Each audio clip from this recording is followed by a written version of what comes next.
Lisa Hale, as Diane said, and I've had the pleasure of teaching at Crestmont. This is my 5th year. And I love 6th, 7th, and 8th graders, and 5th graders too, and all kids. But and when Diane and I conceived of this evening of how we could present to you in an engaging way what Crestmont can do for students right before they launch to whatever high schools they're going to, I asked for some kind of proof in the pudding, and I actually asked a recent graduate, Jordan Love, an 8th grader who graduated in June, and his mom to come and speak as well. And Jordan doesn't know this. Here's the agenda. So this is the brief intro. Then we're going to hear from our special guests. And then I do have a slideshow for you. And if time permits, we could maybe have questions that I could maybe answer. And Jordan doesn't know this, but come on up. Listen him up. I present Jordan, who is... Hi. And you can read. Yeah, I'm Jordan. Came here first, 3rd grade, went to 8th grade, graduated. Now I'm a freshman. So you're high. Well, fresh person, as it says. So, yeah. Lisa wanted me to come up, ask me a couple of questions, I guess, and I wrote answers for them too. So, yeah. So the first question was, how did Crestmont's program affect me? Like, as a small, I first went to Fairmont, it was a way bigger campus than what Crestmont is now. Crestmont's about like 70-ish kids, I think.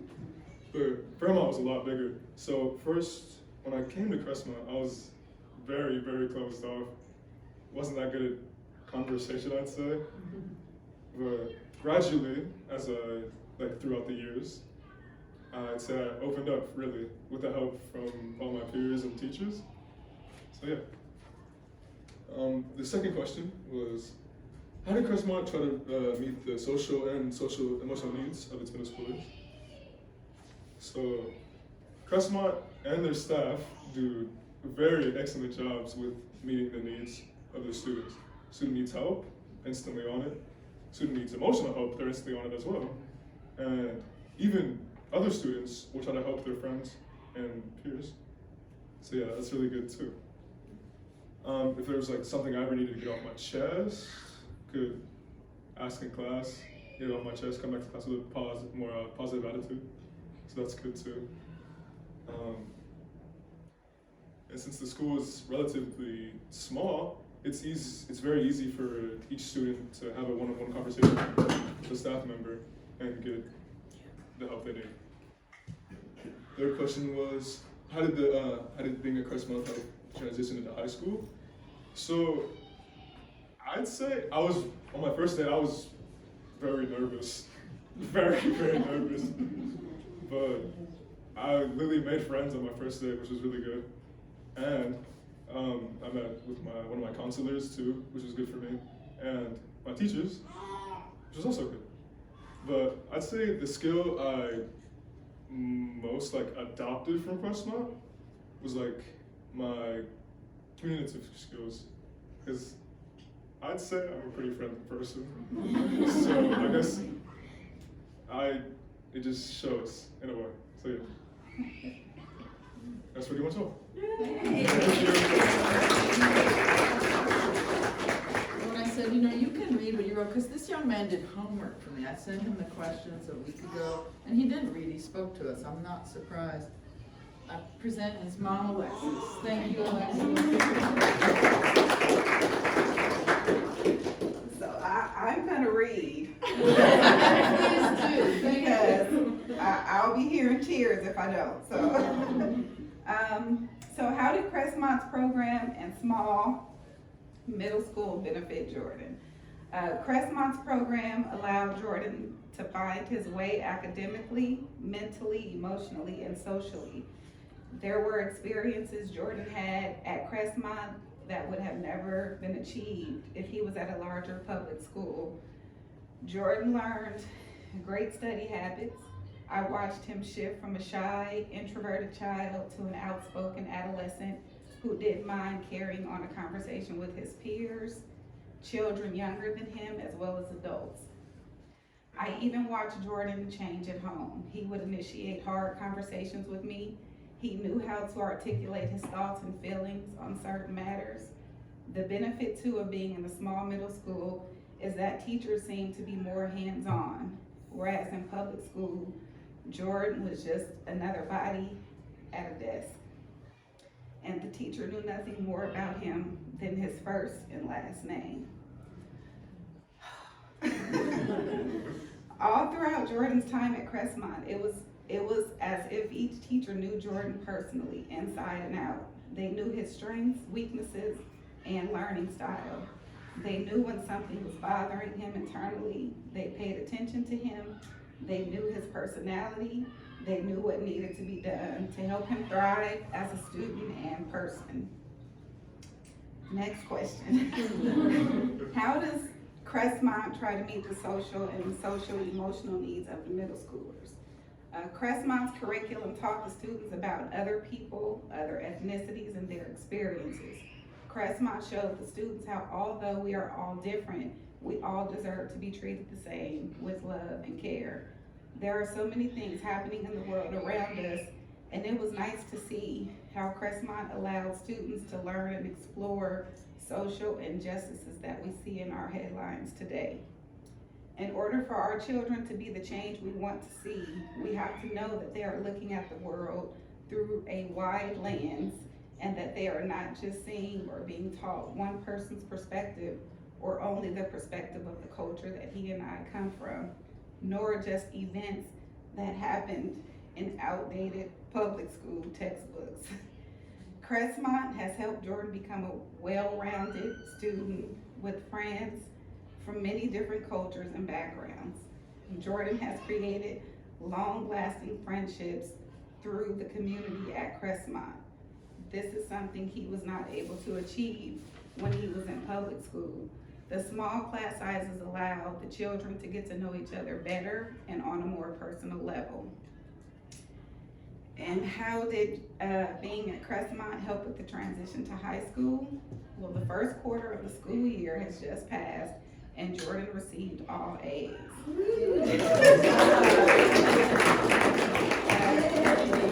Crestmont gave him the foundation of great study habits and time management.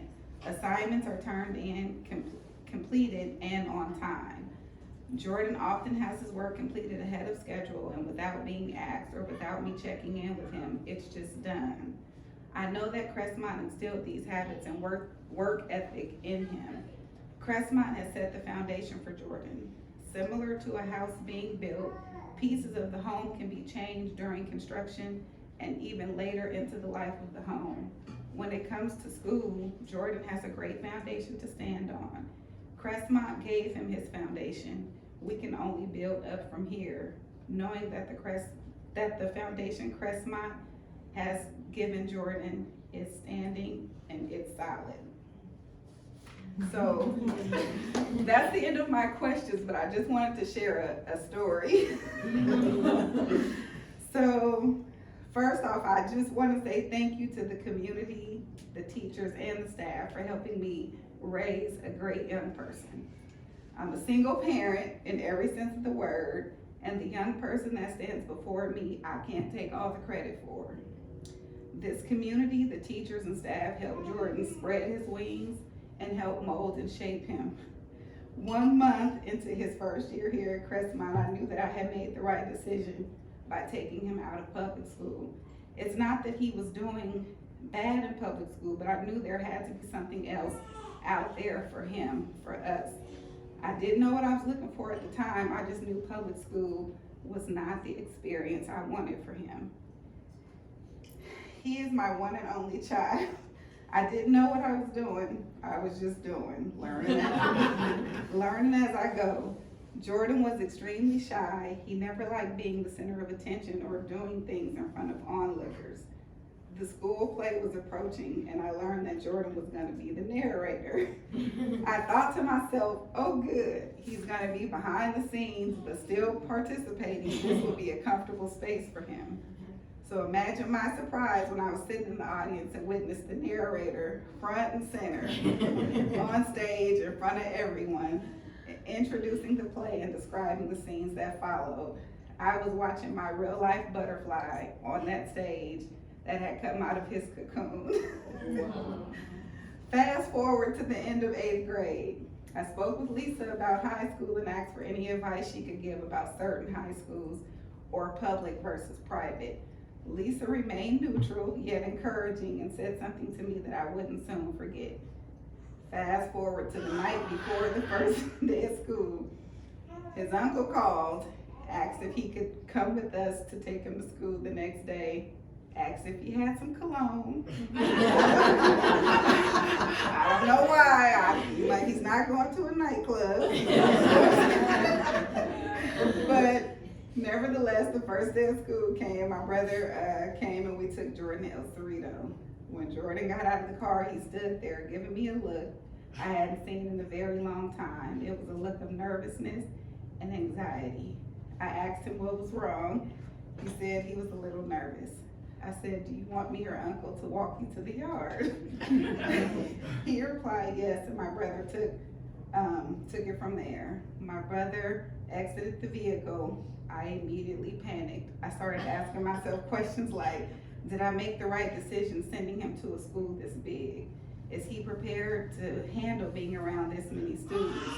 Is someone gonna bother him? I was thinking of ways I could become a volunteer so that I could protect him. If needed, I was having flashbacks of the first day I dropped him off at preschool, when he cried for me and I had to leave. My emotions got the best of me and I cried. I cried an ugly cry. As a parent, we want to protect our children and always know that they are safe. For us, Crestmont was our safe place. I could no longer pick up the phone and shoot Lisa a text or send an email to ask about his day. By the time school let out, I could hear in Jordan's voice that he had a great first day. The words that Lisa said rang true. When I asked Lisa about high schools, she told me, and I quote, wherever he goes, he is ready. He is ready for high school. And she was right. On the first day of school, he didn't know he was ready. I didn't know he was ready, but Lisa knew long before this day that he was ready. Our children are resilient, and when we have doubt or fear, we have to remember that. As a parent, one can never know if we are making the right decision when it comes to aspects of life, but one thing that I know for sure, unequivocally, without any shadow of a doubt, is that I made the right decision by sending Jordan to Crestmont. Lastly, I just said this school, the community, the teachers, the staff, I know we will never experience anything like this again. And we are honored that we had a chance to have such an amazing life experience, and it'll never be forgotten.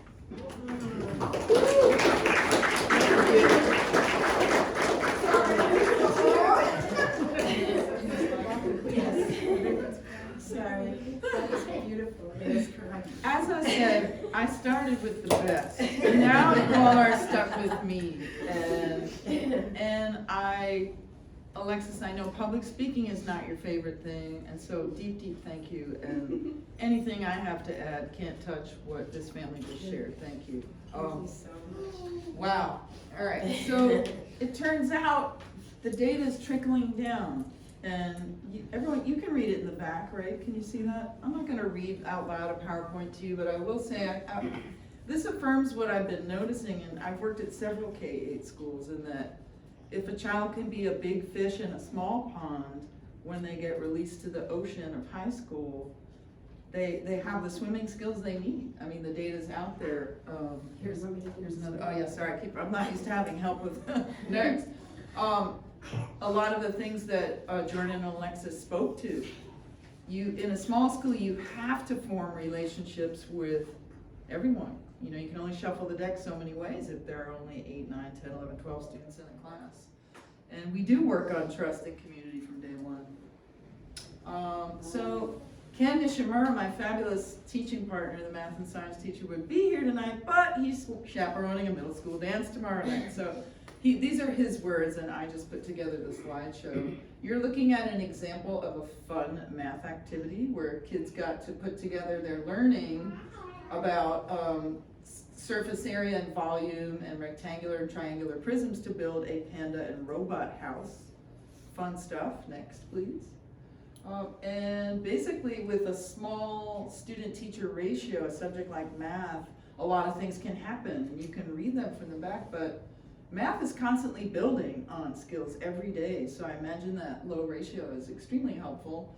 They can learn at different paces and accommodations can be made, and every learning style can be met in a subject that is as challenging as math. I'll say it out loud, many people feel challenged by math. So this is what he said about math, and for science, what you're looking at, this is why they have fun in science. This is an experiment involving Totoro, and it's for their states of matter unit, and they balance balloons to determine the weight of air. And kids remember what they do. They got to do this in science. Also, they can go at their own pace, and I know Ken works very hard every year. He's constantly putting a lot of thought in which curriculum to use, what materials to use, and he's constantly assessing them. So as you can see, he values the freedom of choice. And right now, the curriculum he's using, he describes as user-friendly. The kids seem very engaged. There's a palpable excitement when it's time for science class. Next. My subjects, humanities, what you're looking at is this year, for each of my 5 units, my thematic units, students will do interviews. These were face-to-face, and this is an audio interview actually happening that the 8th graders piloted. Is for a unit on identity development. And the next interviews will be audio and visual filming, kind of pushing them towards those modalities. Next, please. Again, that low ratio gives me the opportunity, which is a wonderful opportunity, to really know how they read and how they write and to support them in writing. And if I have a class of 8 and everyone's on task and engaged and I can see screens and I can know what they're doing, I might be able to give that 10, 15 minute chunk of one-on-one time that one student needs. And the other thing I love is, I'll just say it, writing is my jam. I'm a lifelong writer. Writing, to me, it's just not negotiable in the world that you cannot represent yourself in writing. So there are a lot of writing projects and a lot of comments from me, because I found in my 20-something years of teaching that if I show an investment in their writing and the writing process, they show an investment. And also peer, like just today we started, students were reading research papers out loud, and it felt like a college level kind of writing seminar. They were sharing wows and wonders. They're very invested in writing. Next, please. And with the class so small, I never force a student to speak when I call on them. I never force them to present work, but in a small class, they all have to inevitably speak up in every class. And one of my jobs is to support them to be comfortable with public speaking. And student voice and choice are easy to support and represent in small class sizes, because I can, I have my themes, I have my skills and my curriculum and content, but their interests can drive the car to some degree.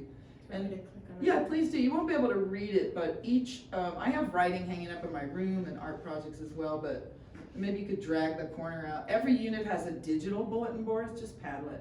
And I ask students as part of their exit ticket for Unit 1 is pick the writing you did this unit that you're most proud of to post, and they didn't have any trouble posting.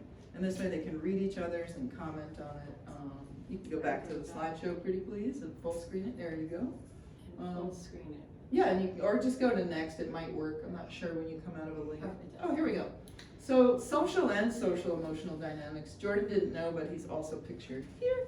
And this is Jordan and another alum who graduated last year and is in 8th grade doing internships. And internships are student driven, and to me, that's a huge social experience and social emotional opportunity to grow. And then this is a picture of just last week. It's true, folks. I'm 56 and I hiked 16 miles in 2 days. We had a good time. Here's a group shot, and every year, for every overnight trip that I have coordinated or co-coordinated, I ask for an emphasis on team building, and that's exactly what happened. And there are many, I guess we go to the next slide, I don't want to talk all night long. But basically, our community is small and inclusive, and what happens is students at Crestmont discover they can be friends with everyone. Because, again, there's nowhere to hide if you're in the back row in a class of 35, or there aren't these opportunities, and it just gives them opportunities. And they all so they're friendly with all, and they develop close friendships here too. And regularly, our fabulous head of school, the middle school staff, our learning specialists check in with students. We're a team and they know it. Like class circle starts in the morning. It's usually the three of us, Diane and Ken and me, there with the kids first thing in the morning. Sometimes we play Gola, but there is a structure to those meetings. Also, social and emotional, there are standalone lessons that are done. There's also emergent lessons and activities that are planned, such as a recent lesson on microaggressions that the group needed. And also we can address things. It's like, instead of problems that arise in the social fabric of the middle school community, and we say, wow, we should really solve those problems. Our school's so small and there are so many adults watching with loving eyes and helping that the problems do get solved. And we won't stop until they're solved. And of course we use a restorative justice model, lots of student voice. And it's hard to imagine that would be possible in a larger population. Next, please. And they have a lot of different opportunities. They're mentoring younger students now. There's science buddies. There's also our Partner Proud program, which is a school-wide combining of in multi-age sort of tribes for the year. And every whole school meeting, our 8th graders are responsible for doing Crestmont Keepers, which is a big part of the community. And they basically every meeting, the middle schoolers are featured in some way in a support role. They have opportunities to lead.